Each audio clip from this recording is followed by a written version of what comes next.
Moving to politics in Karnataka, Karnataka's Deputy Chief Minister D.K. Shivkumar, will he ever become Chief Minister? Well, the optimism continues, though there is no clarity on the road ahead, and the speculation continues as well.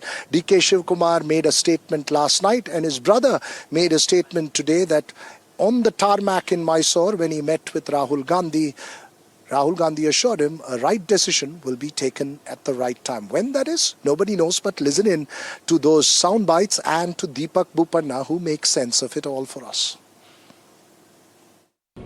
ನೋಡಿ, ಪಕ್ಷ already ಹೇಳಿದೆ ತಾಳ್ಮೆಯಿಂದ ಇರಿ ಅಂತೇಳಿ.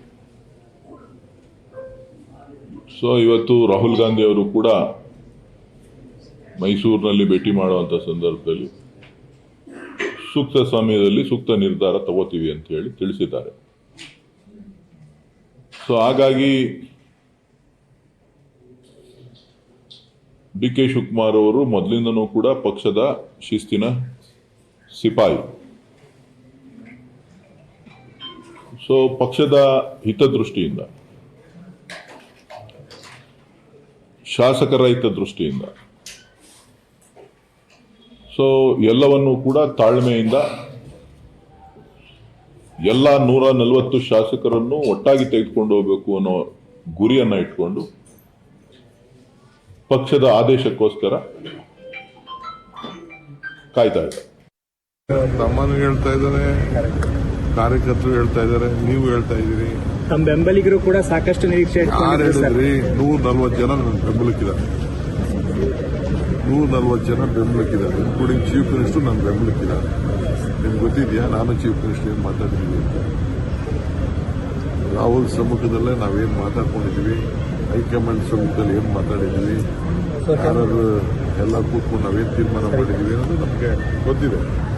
ಅದನ್ನು ನಾನು ಬಹಿರಂಗದಲ್ಲಿ ನಿಮ್ಮ ಹತ್ರ ಮಾಧ್ಯಮದಲ್ಲಿ ನಾನು ಚರ್ಚೆ ಮಾಡೋಕ್ಕಾಗ್ತದೆ. ನಾನು ಚರ್ಚೆ ಮಾಡೋಕ್ಕೆ ಹೋಗುದಿಲ್ಲ. ಎಲ್ಲದಕ್ಕೂ ಒಂದು ಕಾಲ ಇದೆ, ಆ ಕಾಲ ಎಲ್ಲದಕ್ಕೂ ಉತ್ತರ ಕೊಡ್ತೇನೆ. One thing is for certain here that Mr. D.K. Suresh and his brother, D.K. Shivkumar, both remain quite optimistic that there is going to be a leadership change and it is going to be Mr. D.K. Shivkumar at the helm of affairs. Now, why we say this is from the tone from both the leaders before going to Davos. Of course, Mr. D.K. Shivkumar saying that 140 MLAs are with him, the chief ministers with him, and nobody knows what's the conversation that has been held between him and Mr. Siddaramaiah, and the media should stop speculating. Meanwhile, his brother goes on to say that time will come and Rahul Gandhi, of course, will make a decision at the appropriate time. But why has there been a delay really from the High Command? Do they feel that making any sort of decision now could really affect the core of the Congress party in Karnataka? Do they want to defer it as much as they can? These are questions that still remain.